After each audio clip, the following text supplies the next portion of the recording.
Aujourd'hui, plus que jamais, ce qui est intéressant, c'est qu'on a accès à la connaissance des autres, et particulièrement de ceux qui ont fait des grandes choses, donc qui peuvent être des personnes inspirantes à nos yeux. Et par l'intermédiaire de livres, de séminaires, de conférences, et donc de petites citations clés, on peut accéder donc au pouvoir de la connaissance et donc de l'expérimentation. Et bien souvent, je remarque que justement les grandes citations qui ont derrière caché en fait des grands principes fondamentaux sont les plus simples à lire et à comprendre, mais finalement c'est pas celle qu'on expérimente le plus, et du coup qu'on peut pas réellement en fait se dire ben, tiens, j'ai vraiment compris qu'est-ce que ça voulait dire, comme les grandes phrases en fait, ce qu'on appelle les grandes phrases en fait, comme celle qui dit fais pas à ton prochain ce que tu aimerais pas qu'on te fasse, ou tu sais si tu veux l'amour dans le monde, incarne l'amour, tu vois, c'est des trucs, c'est des belles phrases, etc. Mais si on les expérimente pas vraiment, on peut pas finalement dire oui, j'ai réellement compris l'impact de cette phrase, que la personne, quand elle l'a dit, elle était habitée par cette phrase, puisque justement, elle a vraiment vécu. Et dans cette vidéo, je vais te faire le partage, encore une fois, à travers une citation forte, que en tout cas, moi, je trouve forte, c'est un ami qui me l'a rappelé il n'y a pas longtemps, qui peut te permettre donc de clairement faire basculer ta vie dans un truc juste merveilleux, tu vois. C'est une citation donc de la First Lady des années 30, Eleanor Roosevelt. Peut-être tu vois déjà laquelle je parle. Ce que je te propose là maintenant, c'est d'imaginer reproduire et ressentir en continu cette sensation que tu as quand tu es dans une sorte d'accomplissement, tu vois. Comme par exemple, après une séance de sport, ou quand tu vas vers un rendez-vous qui est important, tu finalises ce rendez-vous important peut-être avec ton boss, et tu ressens ce truc, ah, ça y est, c'est fait, quoi. Tu vois, j'ai ce pic d'adrénaline là qui vient de passer, ça y est, c'est fait. Ou bien, tu prends pour la première fois un avion, tac, tu décolles, tu voles, t'atterris. Cette sensation quand tu sais que l'avion, il vient de s'arrêter. Tu vois, cet accomplissement, là, ce truc fort, ça serait pas cool quand même d'avoir ça en continu, tous les jours, 7 jours sur 7, tous les mois. Et le truc, c'est qu'on s'installe aujourd'hui dans un monde un peu qui a tendance, à mon goût, à être un peu trop sécuritaire, qui vise trop le confort, et tu sais, l'idée qu'on s'installe dans une routine, dans des habitudes où on est en fait constamment dans l'évitement de ce qui devient dangereux pour nous, de ce qui est potentiellement un risque, tu vois. Et moi, ce que je remarque là-dedans, c'est que la vie, si tu veux, c'est quelque chose qui est une énergie, qui est en perpétuel mouvement. Donc, imagine la courbe de la vie qui fait comme ça, tu vois. Et pour moi, la personne en fait qui s'installe dans les habitudes, dans les routines, mais vraiment qui essaie pas d'aller plus loin que ce qu'elle est en train de se dire, ben voilà, j'évite à fond le danger. Donc elle est en mode tous les jours, faut que ça soit un truc, voilà, que je me sens confortable dedans. D'éviter les risques, pour moi, ça s'appelle subir, survivre, et la stagnation finalement entraîne la chute, de mon humble avis. Et la seule opportunité, le seul moyen en fait de relever ce que la vie propose en termes de défis, challenge, puisqu'elle bouge tout le temps, ben, c'est justement d'aller en avant, d'aller vers chercher en fait à relever c'est ce qu'on peut appeler des difficultés, des risques, justement d'aller à l'encontre de ces possibilités-là, de ces opportunités, donc en progressant. C'est le seul moyen de progresser, et donc là, tout simplement, de vivre et de se nourrir, de s'alimenter de ce que la vie en fait est en train de nous donner comme message. C'est si tu veux vivre, si tu veux profiter vraiment de ta vie, suis l'évolution, suis l'énergie en mouvement, et à ce moment-là, tu pourras réellement avoir cette sensation d'épanouissement qui est totalement l'opposé, donc, comme je te l'ai dit, de celle de la stagnation et de l'attente, en imaginant qu'on va se sentir bien en restant dans cette zone, souvent appelée communément la zone de confort d'ailleurs. Tu as dû comprendre où je veux en venir. Selon moi, faire le choix donc d'éviter les risques, c'est le choix justement le plus risqué, tu vois, parce que ça avance toujours. C'est comme le mec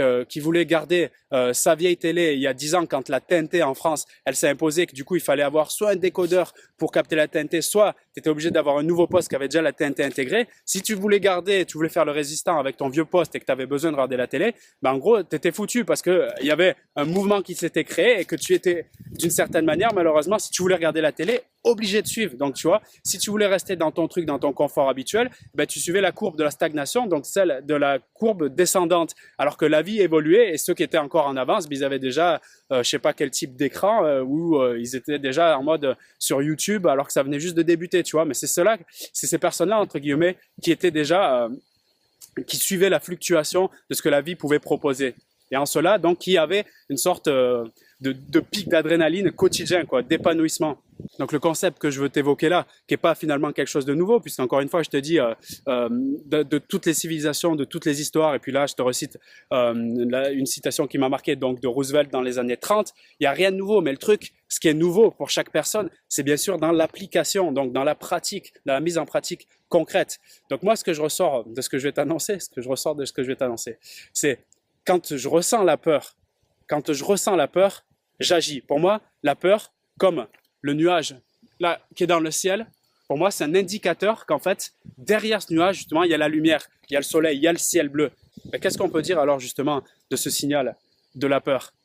Pour moi, la peur, c'est comme le GPS de notre âme. Cette généreuse femme de conviction, Eleanor Roosevelt, avait cité cette phrase: fais chaque jour quelque chose qui te fait peur.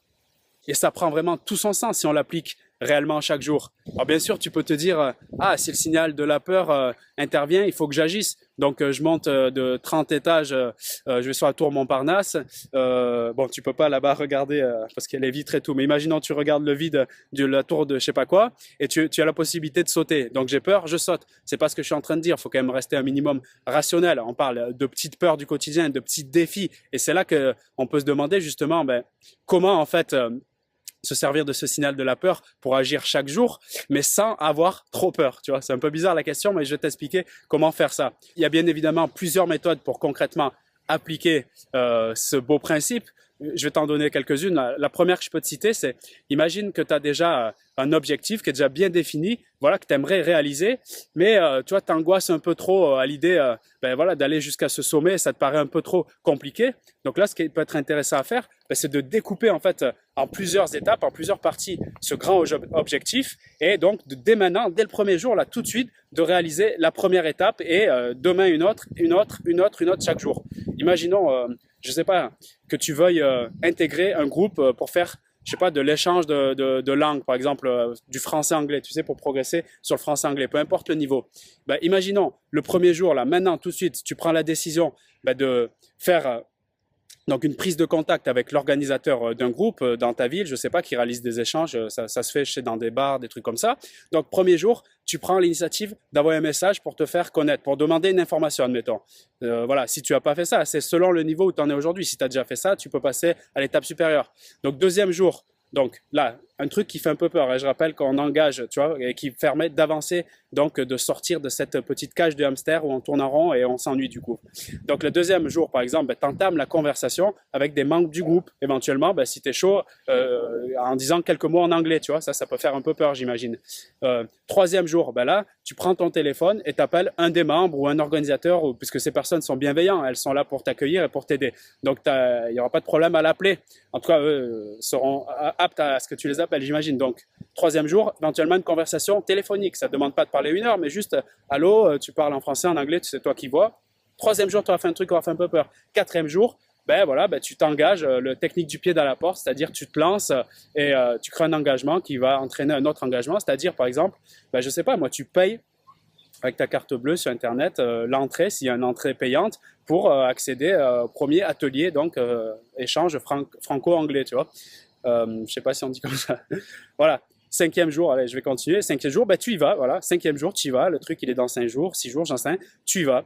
Donc, tu vois, donc si tu regardes rien que au bout d'1 mois que tu t'es engagé à faire des petites actions comme ça tous les jours, imagine par exemple, si c'est pour reprendre l'exemple de l'anglais, imagine le niveau d'anglais comme il va exploser en 1 mois, en 30 jours, versus si tu n'avais pas frais d'action et tu aurais réfléchi avant d'agir, avant d'appeler, en te disant que tu n'es pas assez bon en anglais, qu'il faut un meilleur niveau et toutes les excuses possibles du monde inimaginables, et tu te retrouveras à 30 jours avec ton niveau très moyen. Donc tu vois, si tu rappelles les courbes du mec qui prend la vie devant et qui vit vraiment celui, qui va être en mode stagnation et survivre, le choix il est là, c'est tout de suite et maintenant, quoi.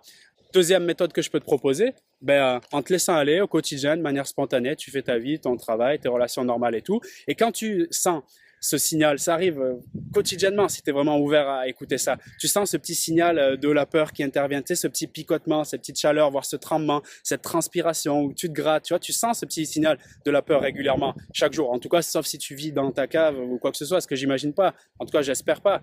Et tu te laisses aller à ce sentiment. Et donc, comme tu sais que c'est le GPS de ton âme, tu le prends en te disant, ah, ça y est, il y a un nuage là qui est en train d'arriver devant moi, mais je suis conscient que derrière, il y a le ciel bleu. Donc, qu'est-ce que je peux faire tout de suite pour aller voir le ciel, tu vois? Et pour me sentir bien le soir et me dire, ah, je suis content d'avoir fait ça et tout, j'ai encore franchi une limite aujourd'hui.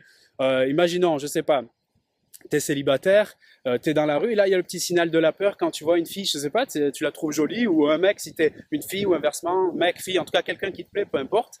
Et là tu sais qu'il y a ce signal, tu sais qu'il y a ce truc et tout. Peut-être tu n'as pas les grandes compétences sociales, peut-être tu n'es pas un grand séducteur, mais c'est pas grave. Tu peux faire un premier step, un premier pas qui vise peut-être à faire un sourire comme ça, avec ta main, faire un pas, et puis revenir en arrière, je sais pas. Et puis le lendemain, tu reviens, tu dis bonjour quand tu ressens ce signal. Et puis 3 jours après, tu seras déjà en train de faire une conversation. Et tu vas revenir 7 jours après, juste 7 jours, tu vas regarder en arrière comme ça, tu vas dire, alors où j'en étais dans 7 jours?